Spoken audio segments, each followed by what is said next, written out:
Hi உறவுகளே, எல்லாருக்கும் வணக்கம். இன்னைக்கு நம்ம என்ன வீடியோ பார்க்க போறோம்னு பார்த்தீங்கன்னா, வஞ்சரம் மீன் குழம்பு எப்படி செய்யறது அப்படின்றதான் பார்க்க போறோம். 3 தக்காளி இந்த மாதிரி சைஸ்ல பெருசா எடுத்துக்கோங்க.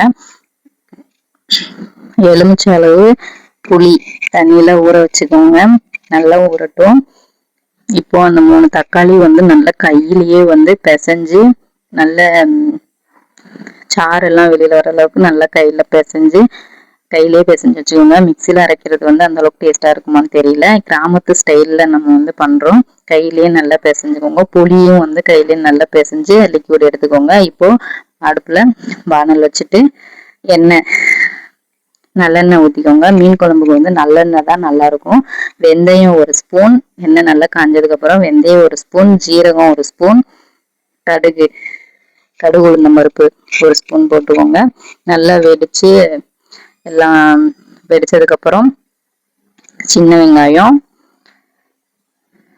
வெங்காயம் பூண்டு நறுக்குனது ஒரு 2 கையளவு கட் பண்ணி வச்சுக்கோங்க. நாங்க ஒரு 1/2 கிலோ மீன் தான் எடுத்தோம், அதனால கொஞ்சமாவே போட்டோம். நிறைய போட்டிங்கன்னா நல்லா இருக்கும் சாப்பிடும்போது. கொஞ்சம் தூள் உப்பு போட்டு வெங்காயம் வதக்குனீங்க அப்படின்னா அது சீக்கிரமாவே வெங்காயம் வதங்கிரும். அதுக்காக தான் தூள் உப்பு லைட்டா போடுங்க. அப்புறம் கொஞ்சமா லைட்டா மஞ்சத்தூள் போட்டுக்கோங்க.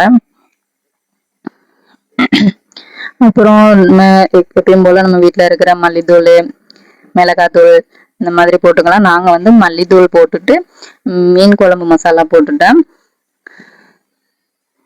கிராமத்து ஸ்டைல்ல பண்ணுவாங்க. அது அவங்க எல்லாமே வீட்டுல அரைச்சு வச்சிருப்பாங்க. நான் மீன் குழம்பு மசாலாவே போட்டுட்டேங்க.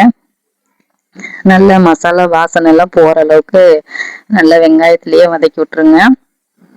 இப்போ நம்ம தக்காளி புளி எல்லாம் கரைச்சி வச்சிருந்தோம்ல, அதெல்லாம் ஊத்திடணும்.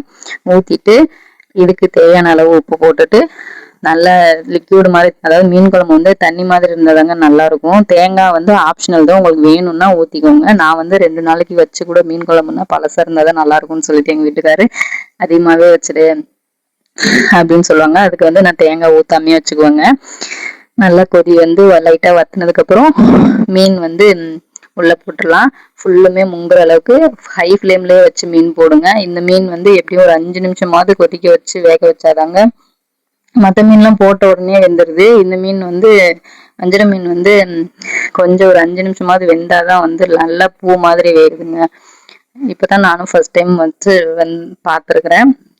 எங்க அம்மாங்க வச்சிருக்கிறாங்க. இப்பதான் நான் ஃபர்ஸ்ட் டைம் வைக்கிறேன்.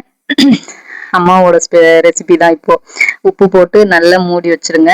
ஸ்மெல்லு வெளியே போக கூடாது. மீன் குழம்பு பொறுத்த வரையும் ஸ்மெல்லு தான். பக்கத்துல இறால் குழம்பு ரெடி ஆயிட்டு இருக்கு. நல்லா மூடி வச்சாச்சு.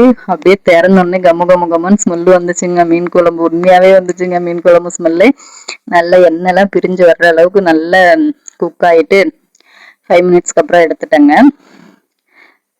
ஓரளவுக்கு ரொம்ப தண்ணியா இல்ல, ஓரளவுக்கு இருந்தது. இது நம்ம 2 நாளைக்கு சூட் பண்ணி இது பண்ணும்போது நல்லா இருக்கும். இது இறால் தொக்கு குழம்பு. மல்லித்தலை போட்டு. வீடியோஸ் பிடிச்சிருந்தா லைக் பண்ணுங்க, சப்ஸ்கிரைப் பண்ணுங்க. உங்களுக்கு என்ன மீன் குழம்பு பிடிக்கும்னு சொல்லிட்டு கமெண்ட் பண்ணுங்க.